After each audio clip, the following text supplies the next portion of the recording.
오늘의 시간은 진짜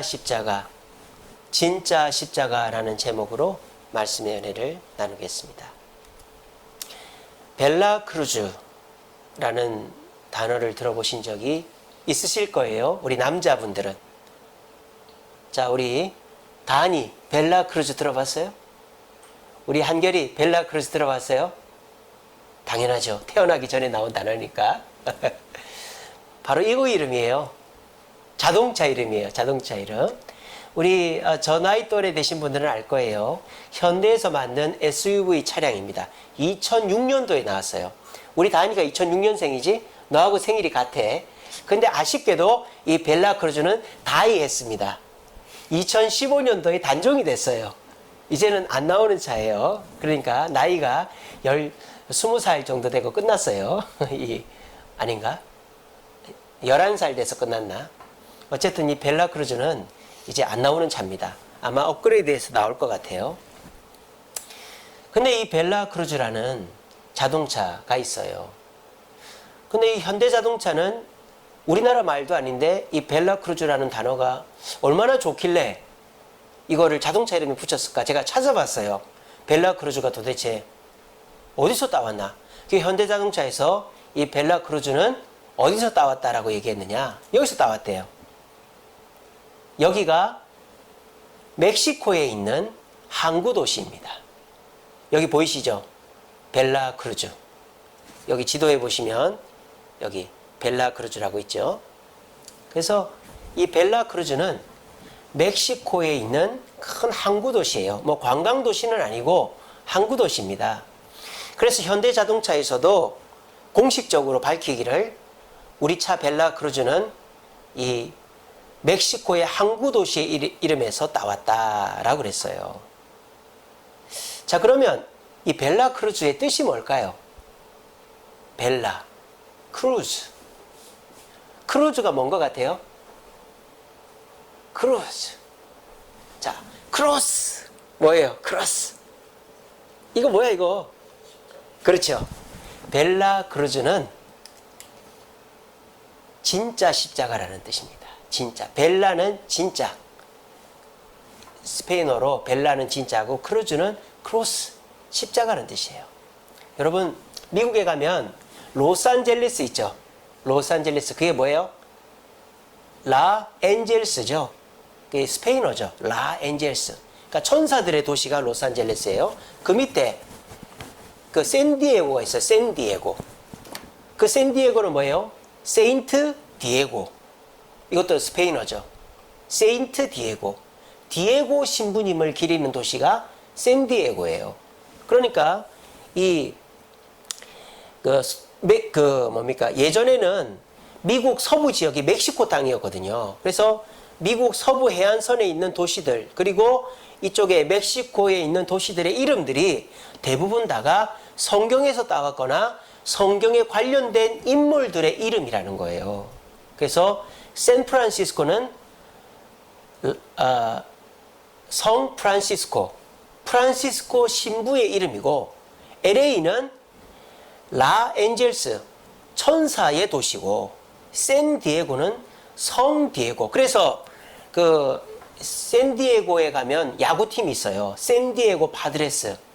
그 샌디에고 파드레스의 마스코트가 뭔지 아세요? 그 성 디에고 신부예요. 머리 없는. 그래서 그 야구 좋아하시는 분들은 보셨을 거예요. 샌디에고 팀은 그 수도사가, 신부가 그 마스코트입니다. 그리고 여기 멕시코의 항구도시 벨라 크루즈도 성경에서 진짜 십자가라는 이름을 갖고 있습니다. 왜 이 도시가 진짜 십자가라는 이름을 갖게 된지 궁금하시죠? 궁금하죠? 예. 오늘 예배가 정말 어수선하잖아요. 지금 우리가 온라인으로 드리고 이렇게 모여 있는 것도 아니고, 여러분들이 집에서 어떤 분은 잠옷 입고 어떤 분은 소파에 누워서 어떤 분은 손톱 깎으면서 예배 드리는 분은 없겠죠? 예, 다 저희 집 아이들도 지금 잠옷 다 벗고, 이게 양복은 아니지만 교복 입고 그렇게 예배 드리고 있습니다. 그래서 여러분들이 오늘 설교는 좀 어수선하실까봐 여러분들이 집중할 수 있는 그런 설교를 좀 준비했습니다. 자, 왜 이 멕시코의 항구 도시는 벨라크루즈, 진짜 십자가라는 이름을 여기다 갖다 붙였을까? 제가 설교 중반부에 말씀드립니다. 여러분, 십자가 하면 무엇이 떠오릅니까? 우리 이정숙 권사님, 십자가 하면 뭐가 떠오릅니까? 예수님. 그렇죠. 또 우리 강유미 사모님, 십자가 하면 뭐가 떠오릅니까? 저도 예수님. 예, 예수님. 예수님의 뭐가 떠오르죠? 희생. 예, 마음이 다르네요. 부부가 이심전심 해야 되는데. 자, 십자가 하면 떠오르는 것이 첫 번째 예수님이고, 두 번째는 예수님의 희생이죠.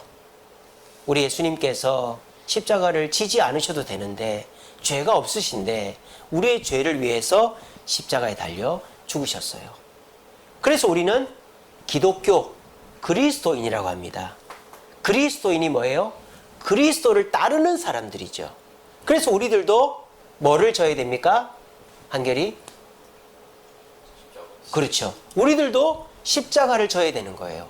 예수님이 십자가를 지셨으니 우리도 십자가를 진다.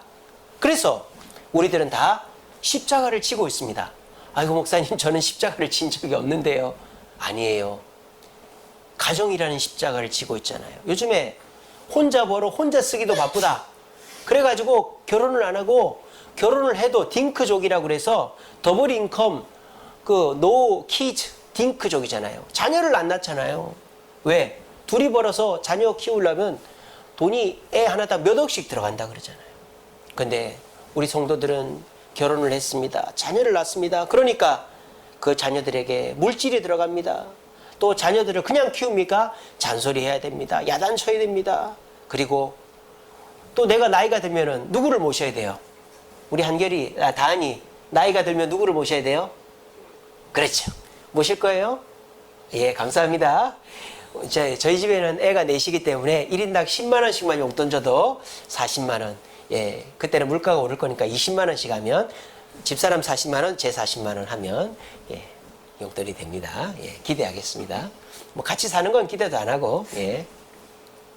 그러니까 이 가정이라는 십자가, 이 결혼이라는 가정이라는 십자가를 다 지고 있어요.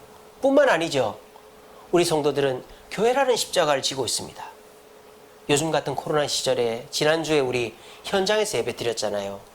그 불편한 데서, 더운데 습기 많고, 그리고 막 밖에서 뭐라 하니까 찬송도 크게 못 부르고, 그리고 여러분들이 직분을 맡고 있고, 그래서 이제 교회에서 구역장으로, 또 교사로, 또 식당에서, 또 청소로 봉사해야 되고, 전도해야 되고, 요즘같이 뭐 그냥 내 마음에 안 맞으면 이 교회 갔다 저 교회 가고 헌금하라 그런다고 교회 바꾸고 이러는 시절에 우리 주세님께 성도들은 건축한다고 자기의 모든 걸 다 바쳐서 헌금하고, 또 이 불편함을 감수하고, 또 불편한데 예배드리고 하는 것이 십자가죠.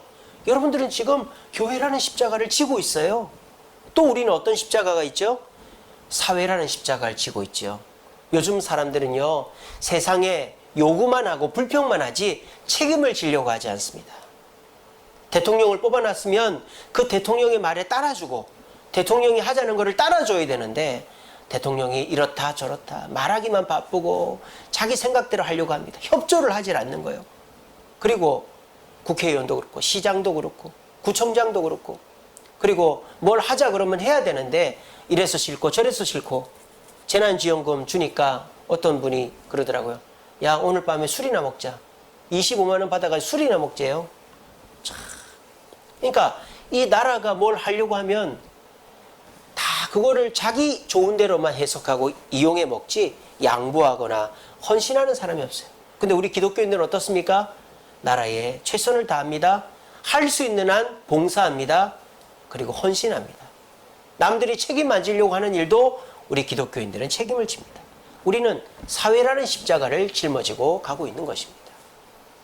여러분들이 십자가를 안 지고 있는 것 같아도 우리 한결이, 다한이, 세아, 세안이, 이 어린애들도 주일학교 학생으로서의 십자가, 또 학교 학생으로서의 십자가를 지고 있고요. 공부하고 있고요. 여기 있는 저나 우리 강유미 사모, 부모라는 십자가, 또 교회 사모 목사라는 십자가를 지고 있고요. 우리 이종숙 권사님도 정말 사위 목사도 가지고 정말 고생 많이 하십니다. 십자가들이 다 있어요. 여러분들 그 십자가 지심으로 하나님께서 큰 복을 주실 줄로 믿으시기를 바랍니다. 우리 주님은 절대 공짜가 없어요. 뭐라고 했습니까? 하나를 심으면 몇 개가 난다? 30개, 60개, 100개가 난다. 여러분들의 가정의 십자가, 교회의 십자가, 사회의 십자가가 심겨져서 30배, 60배, 100배의 축복으로 금생, 지금 생에도 그렇고 내생, 다음 생에도 축복이 있는 줄로 믿으시기를 바랍니다. 저는 믿습니다. 우리 성도들 이렇게 불편한데 예배드리고 교회 헌금하고 헌신하고 그리고 남들은 결혼도 안 하고 자녀도 내팽개치고 부모도 안 섬기는데 하나님 말씀에 가정을 섬기고 부모를 공경하고 자녀를 양육하라고 그래서 자녀를 책임을 지고 또 남들은 이기적인데 우리는 사회를 위해 이타적으로 하면 하나님은 반드시 여러분들에게 복을 주시고 특별히 이 교회 건축에 헌신하셨으니 여러분들은 복을 받으실 거예요. 혹시 이런 생각하시는 분들이 있을지 몰라요. 우리는 실컷 헌금하고 헌신했는데 새로 들어오는 사람들이 교회에 와서 편하게 예배드리겠네. 우리만 고생했네. 이런 생각하시는 분들 혹시라도 계신지 모르겠습니다. 여러분 그거는 정말 잘못된 생각입니다. 여러분 여러분들이야말로 복된 사람이에요. 왠지 아세요? 우리 다음에 들어오는 사람은 교회를 짓는 축복을 누리지 못하는 거예요. 저와 여러분들이 교회를 짓기 위해서 기도하고 헌금하고 헌신하고 애쓴 거는 교회를 짓는데 하나님 앞에 헌신한 거예요. 그러므로 하나님은 여러분들에게 복을 더 주시지 나중에 들어온 분들한테는 여러분들에 비해서 훨씬 작게 복이 돌아간다는 거예요. 그러니까 여러분 내가 정말 애쓰고 노력해서 교회 짓고 나는 그냥 내 돈만 헌금하고 그랬네. 그런 생각하지 마시고 나는 하나님 앞에 헌신했으니 복을 받을 기회를 붙잡았다 라는 생각을 하시며 내 십자가로 나는 복을 받을 것이다 라는 마음을 가지시기를 바랍니다. 근데 중요한 것은 뭐냐? 십자가를 지고 난 다음에가 중요한 것이죠. 우리 예수님도 십자가를 지고 난 다음에 어떻게 하셨습니까? 3일 만에 부활하시고는 야, 내 오른손에 대못 박은 놈 나와. 야, 내 왼손에 대못 박은 놈 머리 박어. 야, 내 발등에 못 박은 놈 너도 발등 대. 이렇게 하셨어요. 우리 예수님은 보복을 하지 않았어요. 우리 예수님은요, 자기가 다시 살아났다고 야, 로마 황제 여기 와. 대가리 박아. 야, 로마 총독 빌라도 너 일로 와. 손바닥 내. 그렇게 하지 않았어요. 우리 예수님은 그 누구에게도 보복하지 않고 왕이 되려고도 하지 않았어요. 어떻게 하셨습니까? 그냥 말없이 제자들만 찾아다녔어요. 우리 예수님은요, 십자가를 쉽게 말하면 뭐예요? 이용하지 않았다는 것입니다. 나의 이익으로 내가 잘 되려고 이용하지 않았다는 거예요. 그랬더니 어떻게 됐습니까? 하나님이 예수님을 어떻게 하셨다? 높여주셨다. 그래서 승천하게 하시고 하나님 보좌 우편에 앉게 하시고 하늘과 땅의 권세를 다 주셔서 이 땅의 심판주로 다시 오게 하셨다. 만약 우리 예수님이 십자가 지고 3일 만에 부활하신 다음에 손에 못 박은 놈, 발등에 못 박은 놈, 창 찔른 놈, 빌라도, 로마 황제, 또 예수님 비난하는 사람들 다 앉혀놓고 야단치고 보복했다면 이런 일은 없었을 거예요. 우리에게도 중요한 게 뭐예요? 다 된 밥에 콧밥 들인다고 우리가 십자가를 치고 난 다음에 어떻게 해야 되는가가 중요하다는 겁니다. 오늘은 십자가를 진 한 여인이 나옵니다. 근데 이 여인이 잘못된 십자가를 진 이후의 길로 가려고 할 때 주님이 딱 그걸 막아줘요. 그걸 통해서 우리들도 이 교회가 다 지어지고 나면 하나님이 알아서 여러분들에게 복을 주실 거예요. 근데 내가 급해가지고 내가 자랑하고 내가 복 받고 싶어 하면 그 복이 남한테 갈 수도 있다라는 거예요. 오늘 말씀 잘 들어보시고 진짜 십자가는 뭐예요? 십자가를 지고 난 다음에 지는 것이 진짜 십자가다라는 걸 기억하시고 오늘 말씀을 통해 십자가 진 다음에 진짜 십자가를 지고 주님께 모든 영광 돌리며 그래서 나중에 복을 받을 수 있는 저와 여러분들 되시기를 간절히 바랍니다. 자, 오늘 성경에 나온 얘기가 이거죠. 여기 보시면 한 여인이 있습니다. 한 여인이 있죠. 자, 이 여인의 이름은 살로메입니다. 살로메. 살로메 뭐하고 비슷합니까? 예, 자, 제가 힌트를 줄게요. 여호수아, 호세아, 예수 같은 이름입니다. 구원자라는 뜻입니다. 자, 살로메가 세 글자잖아요. 이걸 두 글자로 줄인 비슷한 글자가 있습니다. 자, 맞추시는 분에게 제가 맛있는 거 드리겠습니다. 예. 딩동댕! 예, 우리 박다니가 맞췄습니다. 이 살로메는 샬롬이라는 이름이에요. 똑같은 이름이에요. 샬롬. 그러면 샬롬의 뜻이 뭐죠?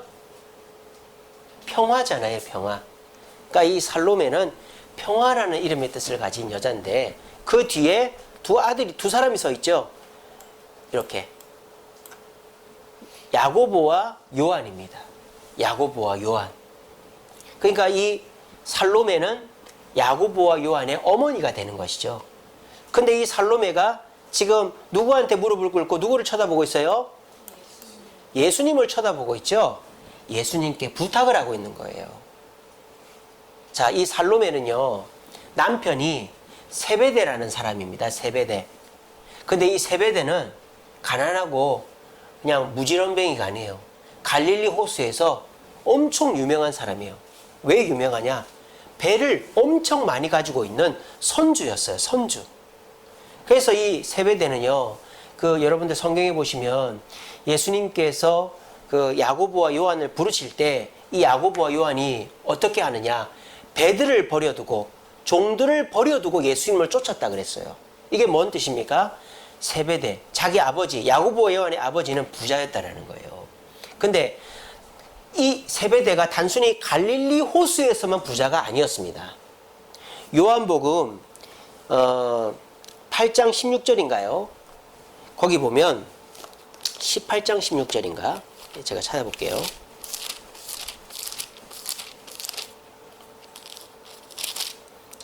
예, 18장 16절이네요. 이렇게 되어 있습니다. 제가 읽어볼게요. 베드로는 문 밖에 서 있는지라 대제사장을 아는 그 다른 제자가 나가서 문 지키는 여자에게 말하여 베드로를 데리고 들어오니 라고 되어 있어요. 요한복음 18장 16절에. 자, 이게 어떤 장면이냐? 예수님께서 대제사장들에게 잡혔어요. 대제사장 군병에게 겟세마네 동산에서. 그래서 대제사장의 집에 감금이 돼 있는데 베드로가 예수님을 따라간 거예요. 근데 대제사장이 집에 못 들어가는 거예요. 그런데 이미 그 집에 들어가 있는 사람이 있었어요. 그게 누구예요? 그 다른 제자죠. 이 그 다른 제자가 누구예요? 바로 요한이었던 거예요. 세베대의 아들 요한. 근데 요한은 그 대제사장 집에 들어갔다 안 들어갔다? 들어갔다. 들어가서 이렇게 있는데 밖에서 누가 들어오려고 그러는데 못 들어오게 하는 거예요. 그 밖에서 들어오려고 한 사람이 누구예요? 베드로였어요. 그래서 이 요한이 문에 가가지고 그 문지기한테 이 사람 들여보내주세요 하니까 문지기가 어떻게 했어요? 베드로를 들여보내준 거예요. 자, 그러면 그 요한은 이 대제사장의 집안이나 문지기에게 영향력을 행사할 수 있는 사람이에요? 아니에요? 행사할 수 있는 사람이죠. 그러니까 요한은 아마도 이렇게 되는 거죠. 예수님이 잡히시자마자 곧바로 예수님의 어머니 마리아에게 간 것이죠. 그래서 마리아님 큰일 났어요. 예수님이 군병들에게 잡혀가셨어요. 뭐야, 가자. 그래서 이 요한이 마리아를 데리고 그 대제사장 집에 간 거예요. 갔을 때 이 요한이 대제사장의 문지기들이 막은 거죠. 당신 누구야? 그랬을 때 나 몰라? 우리 아버지 세베대야. 우리 아버지 유명한 사람인 거 몰라? 이게 세베대 알아요? 세베대 그 사람 부자지. 그 사람 함부로 하면 안 돼. 들어가. 그래서 이 요한이 아마도 마리아를 데리고 들어갔던 거예요. 그래 안에 있는데 베드로가 늦게 와가지고 들어오려고 서성서성 되니까 이 사도 요한이 베드로 형님이다 하면서 가가지고 그 사람 나 아는 사람이니까 들여보내주시오 해서 들어온 거예요. 이건 무슨 말입니까? 세베대의 그 영향력이 어디에까지 임했다? 예루살렘까지 임했다. 갈릴리와 예루살렘은 한참 떨어져 있어요. 하루길이에요. 그런데 갈릴리에서의 그 영향력이 세베대에게 영향력이 예루살렘까지입니다. 그만큼 세베대의 집안은 부자고 영향력 있는 집안이었습니다. 그런데 이 세베대는 예수님을 잘 믿었는지 안 믿었는지가 안 나와요. 그런데 이 야고보와 요한이 예수님의 제자가 되니까 엄마들은 그렇잖아요. 아빠들은 예를 들자면은 우리 다한이가 뭐 아빠 저 음악 하고 싶어요. 그러면 안 돼! 이놈아! 아빠들은 그래도 엄마들은 어떻게 합니까? 뒤에서 슬그머니 도와주잖아요. 아이고 이놈아 밥은 먹고 다니냐? 이거 갖고 용돈 해라. 그래 공연 있다고 엄마가 갈게 이러잖아요. 제가 옛날에 있던 교회 목사님 둘째 아들이 유도 선수였어요. 그러니까 그 목사님은 얘가 시합을 하는지 뭐 밥을 먹고 다는지 몰라요. 근데 사모님이 맨날 쫓아다니시는 거예요. 합숙하는 데도 가고 시합도 가고 그런 식으로. 그러니까 엄마들은 그런 거죠. 그러니까 이 세베대의 두 아들 야고보와 요한 생떼 같은 아들 부잣집 아들들이 예수님한테 미쳐가지고 예수님을 쫓아다니니까 이 세베대는 뭐 자는지 모르고 있는데 이 살로메가 아들들 안쓰러가지고 막 쫓아다닌 거예요. 그러면서 아들들 굶을까봐 예수님한테 음식도 드리고 아들들 못 잘까봐 방도 잡아드리고 막 그렇게 한 거예요. 이 살로메가. 자기 딴에는 희생을 많이 한 거죠.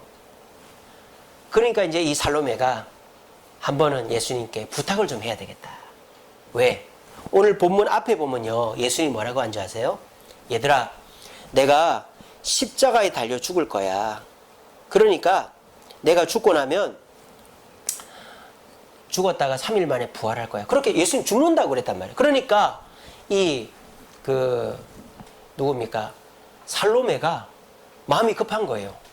예수님 돌아가시고 나면 우리 아들들 어떡하지? 그래서 이 살로메가 부탁을 합니다. 예수님 십자가 달리시고 돌아가시고 다시 부활하시면 어떻게 해달라? 내 두 아들을 하나는 오른쪽에 하나는 왼쪽에 앉혀주세요 라고 부탁을 한 거예요. 자, 어머니니까 우리가 이해가 됩니다. 그죠? 여기까지는 이해가 돼요. 그리고 예수님이 이 살로메에게 뭐라고 합니까? 살로메야, 너 지금 내가 지려고 하는 십자가가 뭔지 알고 나는 얘기냐? 내가 지려고 하는 십자가는 그렇게 뭐 좋은 십자가가 아닌데 그거를 네 아들들한테 그렇게 내 오른쪽 왼쪽에서 제일 먼저 지게 하려고? 그러면서 예수님이 뭐라고 합니까? 네가 지금 구하는 거를 알지 못한다. 내가 마시려고 하는 잔을 너희가 마실 수 있냐? 라고 질문하신 거예요. 그러면서 우리 예수님은 진짜 십자가를 얘기하십니다. 그 진짜 십자가가 뭡니까? 25절에 나오죠. 내가 지려고 하는 십자가는 말이야, 왕이 돼서 사람들을 좌지우지하는 십자가가 아니야. 25절에 뭐라고 되어 있습니까? 이방인의 집권자들이 그들을 임의로 주관하고 그 고관들이 그들에게 권세를 부리는 줄 너희가 알거니와, 이렇게 되어 있어요. 그게 뭔 말이에요? 내가 지는 십자가는 높은 권세를 가지고 사람들을 함부로 흔드는 그런 십자가가 아니야 라고 얘기하신 거예요. 그리고 내가 지는 진짜 십자가는 뭐다? 28절에 얘기하시죠. 아주 유명한 말씀이시죠. 인자가 온 곳은 섬김을 받으려 함이 아니라 섬기려 하고 내 목숨을 많은 사람의 대속물로 주려고 한다라고 말씀하시는 거예요. 예수님의 십자가, 진짜 십자가는 뭡니까? 십자가를 지신 이후에도 섬김과 헌신의 십자가지, 십자가를 지고 난 이후에 내가 성공하고 영광을 누리는 십자가가 아니다라고 말씀한 거예요. 이 말을 살로메가 잘 이해를 했는지 못했는지는 모르겠습니다만은 어쨌든 살로메가 이 이후에는 부탁을 하지 않습니다. 그리고 살로메는 성령을 받고 변화가 됐죠. 그래서 어쨌든 이 해프닝은 잘 넘어갔어요.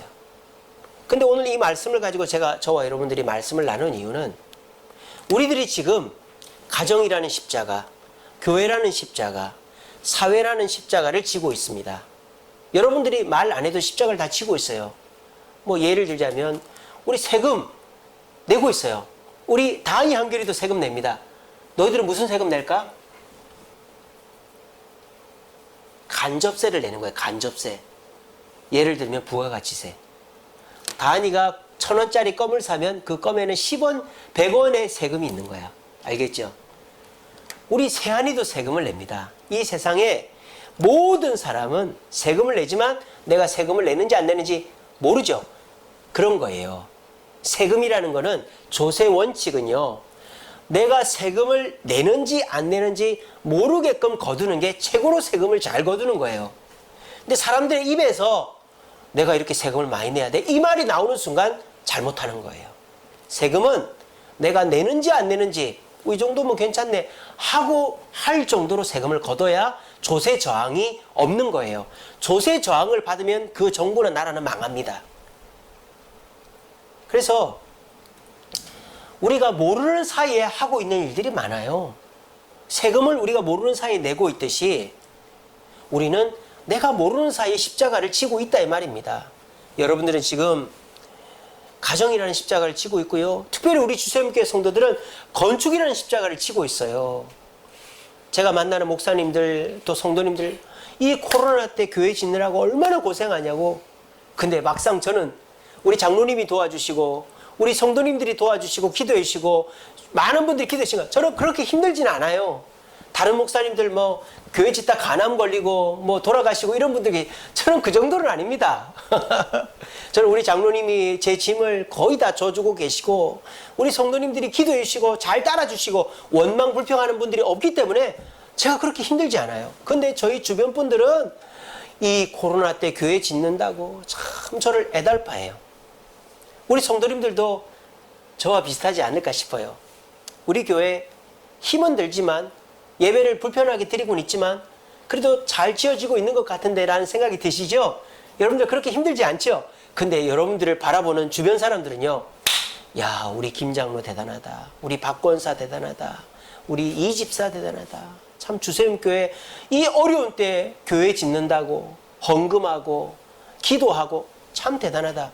그런 얘기들을 하고 있는 겁니다, 지금.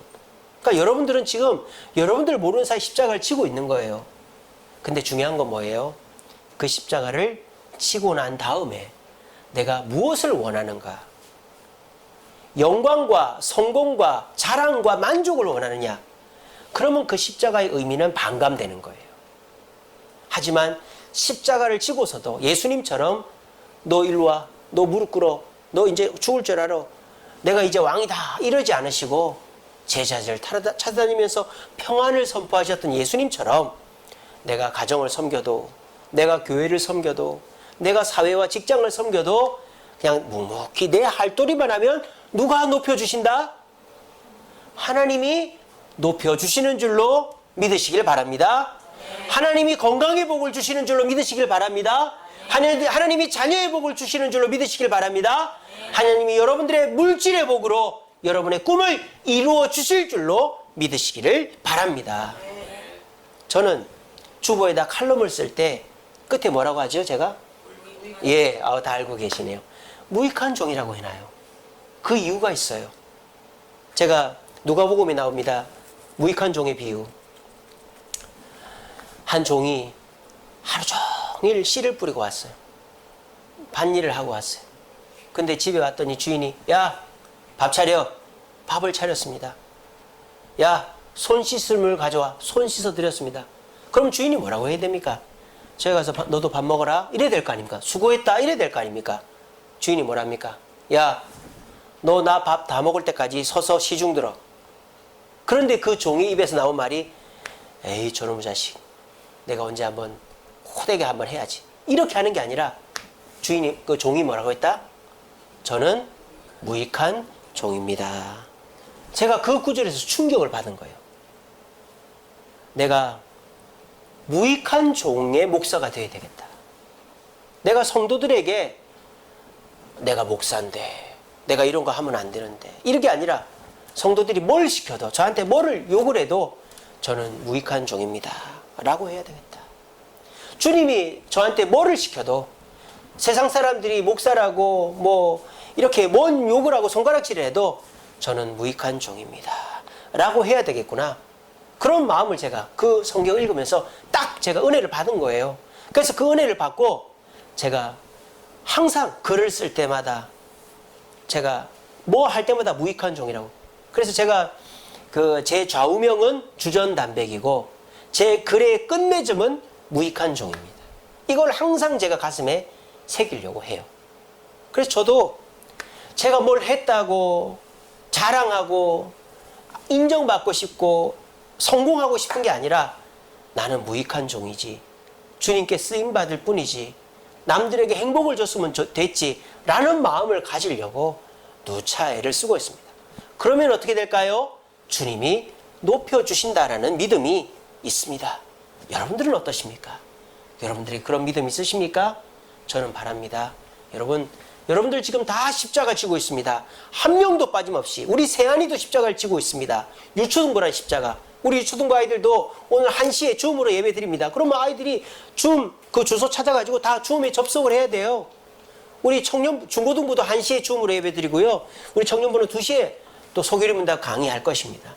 우리 모두가 자기 십자가를 지고 있는 거예요.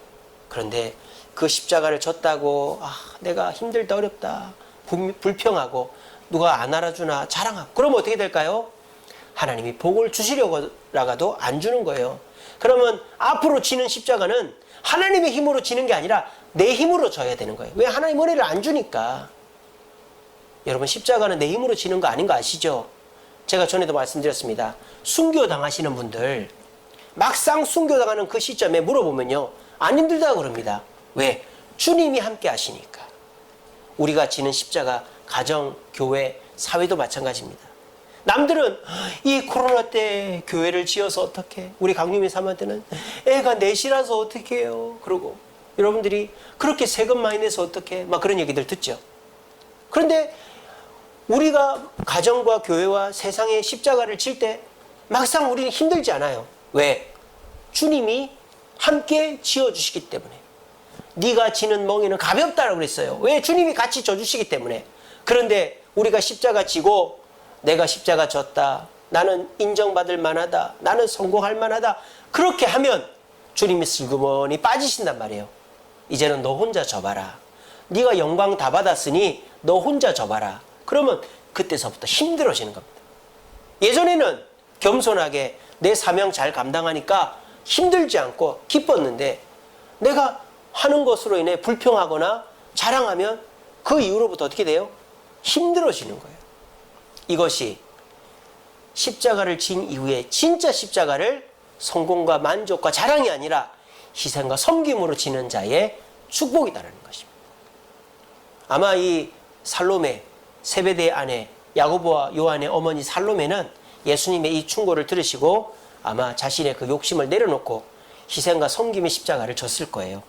그러니까 그 다음에는 이런 부탁을 안 하죠. 부디 오늘 이 말씀 잘 들으시고 저와 여러분들의 삶 속에 내가 십자가 지고 있는데 이거 뭐 때문에 지는가?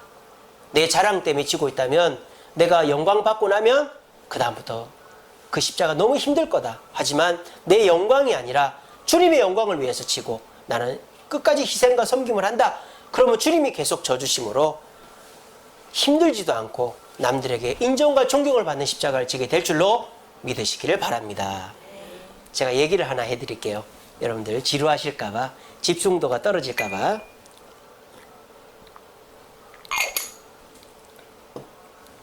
자, 이 그림을 한번 보세요.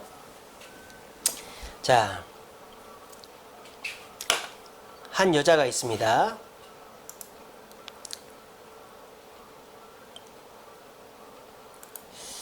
자, 이 여자가 있죠. 이 여자의 이름은 헬레나예요. 헬레나. 그리고 이 옆에 왕관을 쓴 한 남자, 깃발을 들고 있죠. 이 깃발에는 뭐라고 써 있느냐? 이렇게 써 있어요. PX라고 써 있어요. 이거는 크리 뭐 이러는 건데, 키레인가? 이게 그리스도라는 표시입니다. 그리스도. PX. 이거를 쓴 깃발을 들고 있습니다. 이 사람은 콘스탄티누스 황제입니다. 이 헬레나의 아들이에요. 근데 이 헬레나가 뭘 들고 있어요? 뭘 들고 있어요? 십자가를 들고 있죠. 이 십자가의 이름이 아까 제가 힌트 드렸죠. 벨라 크루즈. 이게 무슨 사연이 있겠다 싶죠. 바로 이 십자가가 벨라 크루즈입니다. 벨라 크루즈. 진짜 십자가. 십자가가 다 진짜 십자가지 뭐 가짜 십자가가 있나? 지금부터 그 이야기를 해드리겠습니다. 잘 들어보세요. 이 헬레나가 아주 이쁜 여자였어요. 원래 예수 믿는 여자가 아니었습니다. 근데 이 헬레나가 로마의 한 장군을 만났어요. 로마의 한 장군, 이름이 콘스탄티우스인가 그럴 거예요. 한 글자 차이예요. 아들하고 콘스탄티우스 황제인가 그래요. 근데 이 장군이 이 시골에 와가지고 이 여자에게 반한 거예요. 그래서 이 여자와 사귀다가 잠자리를 했어요. 그리고 이 장군은 그 마을을 떠나게 됩니다. 근데 이 헬레나가 임신을 하게 됐어요. 임신을 해서 애를 낳았는데 그 애가 누구예요? 이 콘스탄티누스 황제인 거예요. 잠깐만요. 다시 할게요. 이거 너무 글자를 많이 써가지고.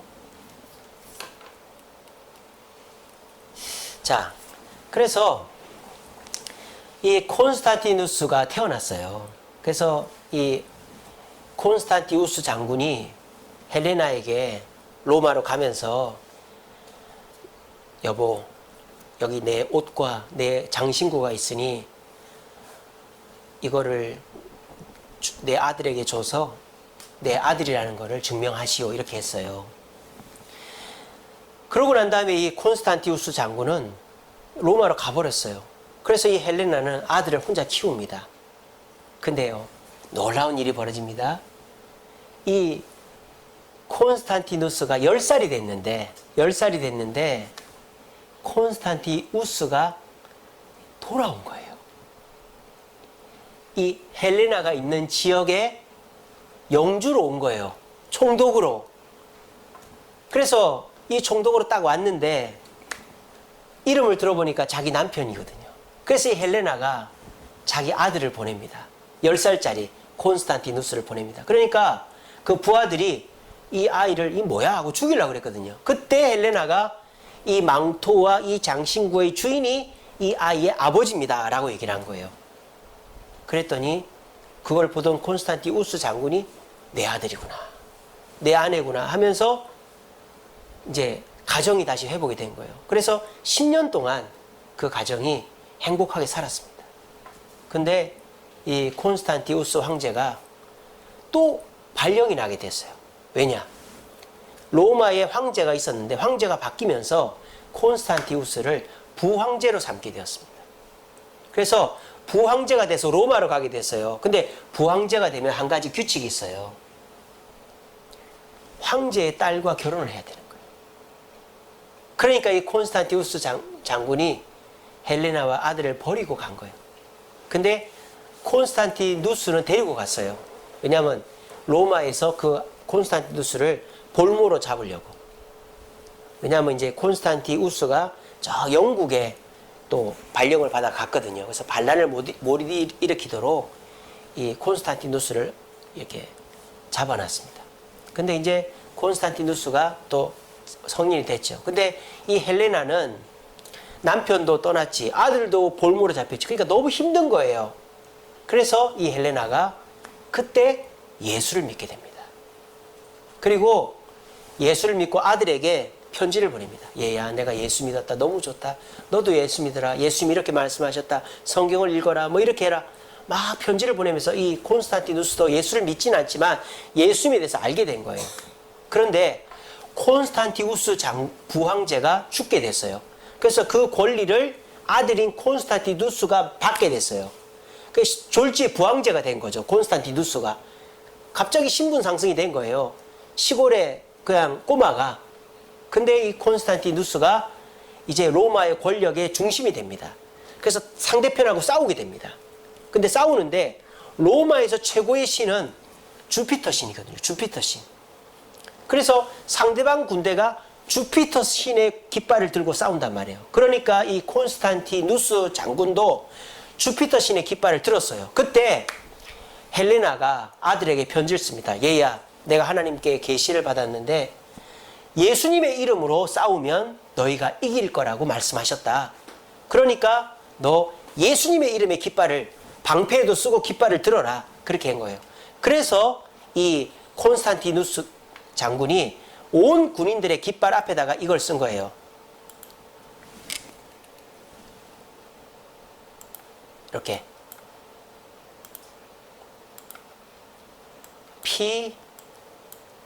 PX라고 쓴 거예요. 이렇게 딱 써서 전쟁을 한 겁니다. 그랬더니 하나님이 도와주셔가지고 이 콘스탄티누스가 이기고 황제가 된 거예요. 그러니까 이 콘스탄티누스도 그렇고 헬레나도 그렇고 십자가를 진 거죠. 예수 그리스도라는 십자가. 예수님의 이름으로 싸운 거예요.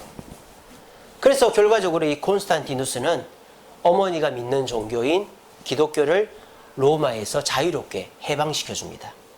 콘스탄티누스 황제 이전의 황제들은 200년 동안 기독교를 박해했어요. 근데 이 콘스탄티누스 황제가 기독교 박해를 사과했습니다. 그리고 기독교인들의 재산을 다 돌려줬습니다. 그리고 십자가형을 폐지시켰습니다. 그리고 기독교인을 관리로 등용하기 시작합니다. 그리고 콘스탄티누스 황제가 일요일, 기독교인들이 예배드리는 일요일을 공휴일로 만들었습니다. 그리고 지금도 일요일이 공휴일이죠. 그리고 종들도 일요일에는 일 못하게 만들었습니다. 콘스탄티누스가 그런 좋은 일을 했어요. 그런데 이 콘스탄티누스는 예수를 믿지는 않았습니다. 예수님이 지라고 한 십자가를 치고 승리를 해서 기독교인들에게 자유를 줬지만 그 영광을 자기가 다 받아버린 거예요. 그 결과 어떻게 된 줄 아세요? 권력의 욕심에 취해버렸습니다. 황제가 되자마자 권력의 욕심에 취해가지고 자기 서자, 그러니까 황제니까 부인이 여러 명 있을 거 아니에요? 자기 서자와 자기 본부인이 바람이 났다라고 착각을 한 거예요. 그래서 자기 서자도 죽이고 자기 본부인도 죽여버렸어요. 그래서 끝이 좋지 않았어요. 권력에 취해가지고. 그러니까 예수님의 은혜로 십자가를 져서 황제가 됐는데, 그러면 예수 믿고 예수님 뜻대로 살아야 되는데 그렇게 하질 않았던 거죠. 그러면 이 헬레나는 어떻게 됐을까요? 이 헬레나는 십자가를 지은 이후에 주님 말씀대로 살았습니다. 이 헬레나가 70살이 됐어요. 여러분, 이 당시 고대 로마에서 평균 수명은 50살이었습니다. 근데 70살이 됐다는 것은 굉장히 장수한 거예요. 그런데 70살이 된 헬레나가 짐을 쌉니다. 어떤 짐을 싸느냐? 성지순례의 짐을 싸는 거예요. 우리 70살 되신 우리 권사님들 성지순례 포기하지 마시기 바랍니다. 지금이야 비행기 타고 가지만 헬레나 몇 달을 걸어서 예루살렘까지 갔어요. 그냥 간 게 아닙니다. 아들한테 부탁해서 엄청나게 많은 돈을 짊어지고 갑니다. 뭐 하려고? 뭐 땅 살라고? 아닙니다. 길거리 가다가 사람들 나눠주려고. 그래서 헬레나는요, 엄청나게 많은 돈을 수레에 싣고 가면서 오는 사람 다 돈을 나눠줘요. 그리고 돈이 떨어지면 또 그 지역의 로마 총독에게 부탁해서 자기 아들이 황제니까 돈을 또 받아내요. 그걸 또 다 나눠줘요. 그래서 최초로 예루살렘 성지순례를 간 여자가 이 헬레나예요. 헬레나가 다 갔더니요, 성지가 황폐화되어 있는 거예요. 그리스 신전들밖에 없는데 헤라 신전, 뭐 제우스 신전, 주피터 신전, 비너스 신전, 이런 그리스 신전 천지인 거예요. 그러니까 헬레나가 너무 가슴이 아픈 거예요. 헬레나가 예루살렘에 가서 그 예루살렘 사는 사람들한테 물어봅니다. 여보시오, 예수님이라는 분이 죽으셔서 묻힌 곳이 어딘지 아시오? 왜냐? 한 200년 지났거든요. 헬레나가 거기 갔을 때가. 그러니까 아는 사람이 있을 수도 있잖아요. 물어가지고 거기를 갑니다. 거기를 갔더니 거기에 뭐가 서 있었느냐? 비너스 신전, 아프로디테라고 하죠. 그리스 말로는 비너스 신전이 세워져 있는 거예요. 그래가지고 헬레나가 명령합니다. 얘들아, 이 비너스 신전을 무너뜨려라. 그래서 이 로마 그 수행원들이 깜짝 놀랍니다. 아이고, 황후님, 비너스 신전을 무너뜨리면 벌 받습니다. 참신은 하나님이시니까 무너뜨려. 비너스 신전을 무너뜨리니까 그 밑에 뭐가 있어요? 굴이 하나 있는 거예요. 굴이 하나 있더라고요. 그래서 그 굴을 파라 그랬어요. 그 굴을 팠더니 그 굴에서 십자가가 3개가 나온 거예요. 근데 그 십자가 세 개를 딱 보는 순간 뭐가 생각이 나요? 다니? 골고다 언덕에 십자가 생각 안 나요? 골고다 언덕에 십자가 세 개 있었잖아요. 물론 이거는 전승입니다. 전설입니다. 진짜 역사는 아니고 전설입니다. 십자가가 세 개가 나왔어요. 그래가지고 어떤 게 진짜 예수님의 십자가인지를 모르는 거예요. 그래서 이 헬레나가 어떻게 했느냐, 병든 여인을 한 명 데리고 와라 그랬어요. 그 병든 여인에게 십자가를 한번 져보라고 합니다. 그랬는데 하나를 지니까 똑같은 거예요. 하나를 지니까 똑같은 거예요. 근데 어떤 거를 딱 지니까 몸에 병이 나와버린 거예요. 이 전설입니다. 그래서 헬레나가 딱 한 거예요. 그렇구나, 저 십자가가 진짜 십자가구나. 십자가 이름이 뭐라고요? 벨라 크루즈. 그래서 벨라 크루즈라는 말이 나왔고, 그 말이 떠돌다가 멕시코 항구 도시의 이름까지 된 것입니다. 그래서 이 헬레나가 거기다가 뭘 지었느냐, 바로 성묘교회를 지었습니다. 성지순례 가면 맨 마지막 코스입니다. 저도 가봤습니다. 골고다 언덕에 세워진 교회, 성묘교회입니다. 그거를 이 헬레나가 지은 거예요. 여러분 어떻습니까? 헬레나는 자기 아들이 황제가 되고 승리를 하는 그 영광을 자기가 취하지 않았어요. 그 영광을 가난한 사람들에게 나눠주고 예수님의 무덤을 발굴하는 데 썼어요. 그랬더니 이 헬레나는 지금도 존경받는 여자가 된 것입니다. 말씀을 맺겠습니다. 같이 읽어봅시다. 시작. 주 앞에서 낮추라. 그리하면 주께서 너희를 높이시리라. 아멘. 여러분, 내가 나를 높인다고 높아지는 게 아니에요. 자기 PR이라고 하죠. 내가 아무리 내 자랑을 한다고 사람들이 다 믿어주지 않습니다. 오히려 아무 말 하지 않는 사람이 높임을 받아요. 주변에서 저 사람 대단한 사람이야 이래줄 때 높임을 받아요. 우리 그리스도인들은 더합니다. 내가 잘했다, 나를 알아봐 주세요, 이러면 오히려 그 사람은 뭔가 부족한 사람인 거예요. 그런데 나는 아무 말 하지 않는데 주변 성도들이, 가족들이, 아내가, 남편이, 하나님께서 저 사람은 진짜 그리스도인이야, 진짜 장로야, 진짜 목사야, 진짜 권사야 라고 인정해주고 하나님이 칭찬해주면 그게 진짜인 거죠. 우리가 낮아지면 주님이 높여주시는 겁니다. 자, 아까 제가 콘스탄티누스 황제 얘기를 하다가 말았는데, 아까 자기 아내와 서자를 죽였다 그랬죠. 그 다음 어떻게 된 줄 아세요? 이 콘스탄티누스 황제가 어머니의 동네로 갑니다. 헬레나의 고향에 가서 세례를 받습니다. 그때서 예수 믿는 사람이 됐어요.